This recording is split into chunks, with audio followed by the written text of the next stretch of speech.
Alam mo na kung bakit ka kakaganyan. Lumulutang, nasasayang ang buhay mo, at ang ibinubulong ng iyong puso. Natutulog ba ang Diyos? Natutulog ba?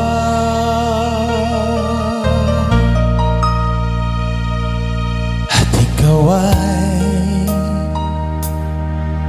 kaagad sumusuko. Konting hirap at munting pagsubok lamang. Bakit ganyan? Nasaan ang iyong tama? Naduduwag, nawawalan ng pag-asa, at iniisip na natutulog pa. Natutulog pa ang Diyos? Natutulog ba?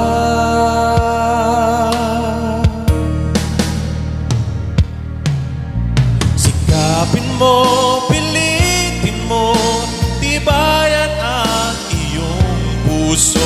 Tanging ikaw ang huhubog sa iyong bukas. Huwag mo sanang akalain natutulog pa